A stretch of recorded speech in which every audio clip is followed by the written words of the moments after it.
You be the door of hope.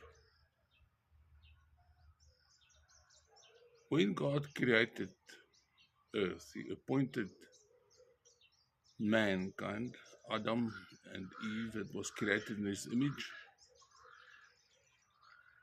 where He mixed Himself, Adam, Aleph, God, with Dam, which is blood, the blood of man, to be inseparable.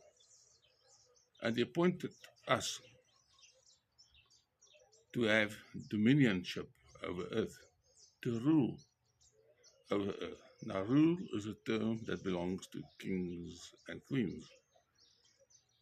But the word dominion is also a Hebrew word. You find it in the Strong's Concordance, Hebrew word 7287, the word radah. Very simple.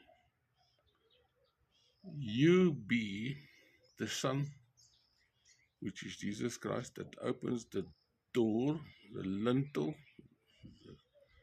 of hope, salvation. You be the door of hope for everything, anybody, any animal, any creation, whatever they need. Their hope of being saved, their hope of healing their bodies,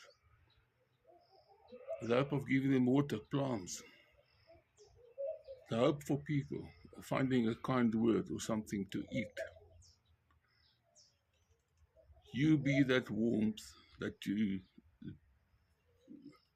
would expect from a God. You be that warmth to people. There is a very cold world out there. You be that source of warmth. A small child who might have problems that he doesn't tell you. A lonely old person who's waiting forever for children. Just a lonely child. Maybe he's talented. He can't speak to anyone. Maybe it's an abused child. Maybe it's an abused female. We find that all over the world in a very, very large part of the planet Earth's humanity. But whoever you are, you be that door of hope. Animals know that we are the top of God's creation. They expect something godlike from us. But if you are Jesus, the child of Jesus Christ, he says, the whole world is living in expectation to see who the real children of Christ is. Because they know that you are going to treat them differently. Treat them differently. Treat animals kindly.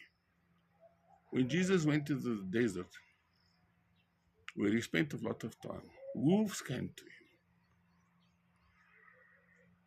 Antelopes came to him. They knew he was. And they stroked him. And he was kind to them. They wanted to follow him. And he somehow gave them a command to stay behind. Not even snakes hissed at him. They knew who he was. You be the door of hope for God's creation.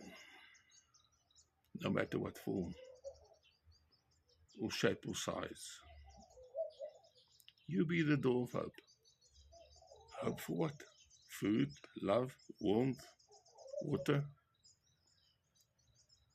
shelter. You be that hope. See, you'll know when you start walking that path with Jesus. You'll know which people need a little bit of encouragement, a little bit of love, a little bit of something to eat. They stand at the shops, they look at the people's eyes when you come there, thinking, are you the one? Are you the one that's going to give me maybe one bread and a cold drink, maybe a bread and a little bit of milk to drink with it? God is not asking you to give everything away and you sit out naked and while everybody else is feasting. No, He will give you enough and He will keep on supplementing it.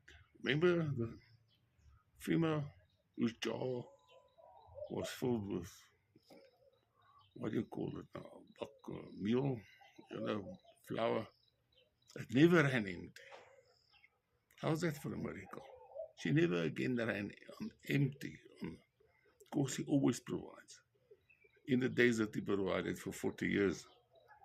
There's more than 160,000 promises, scriptural promises, that he fulfills every day to his children. God's coffee is like this. He gives you coffee every day, his coffee, but it might not be in one of the best cups. It might be cracked. It might be a normal, steel jug, but he still gives you the best coffee. You still eat, you still drink, you still want your shelter. Might not be the best looking, but you've got shelter. God's coffee. There was a little experiment where a professor poured coffee in different kinds of cups, some smart and some not so smart, and some steel jugs, black bekers. And some of the students complained. They said, "No, I don't want to drink this out of this cup. And I want to drink it out of that." Why has that guy got a nice cup? So I explained to them, this is God's coffee. The coffee I poured into each one of those containers is exactly the same. Exactly, no difference. So be content with what you got. Jesus doesn't have to gift wrap everything. He gives you coffee in a mug. Drink it. Be thankful. If he gives you food to eat, be thankful. His mother Mary said Jesus was thankful for everything he got. I told you before, this is God eating man's food. What did he think? He was joyous about it. But you be that door of hope. You be that woman whose clay pot full of flour doesn't run dry, who's always got something to eat, who's always got something to give to people, maybe to drink, to eat, tea, coffee. I had a friend of mine, every time I visited him, his father, while he was busy eating, would ask his wife for another plate. And he said, I don't know what you call a book, bring my a board. And then he would scrape out half of his food into my plate. I said, oh, I don't want to eat your food. His wife complained bitterly. He said, eat. Share half his food. So you be that hope for humanity, for earth, for people, that warmth. You be that. Be that door of hope. The same door of hope like Jesus opened for us the door to heaven. He says, I'm the way and the truth and the life. Nobody comes to God except through me. You be that door or that lintel under which people pass, knowing that on the other side there's hope for whatever their needs are. Be the door of hope. People are looking around for hope, warmth, love. Animals looking for shelter. Animals are sitting there too scared for humans because they've been mistreated, malnourished, not fed.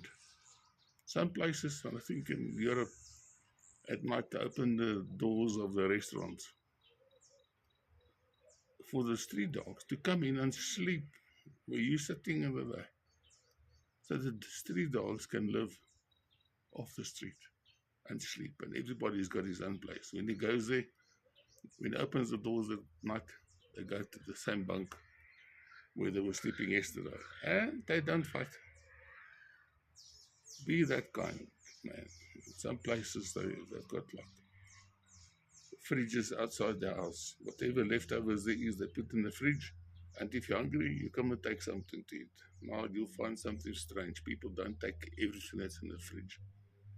They just take the amount of food that they need to eat. But you be the door of hope of Jesus Christ.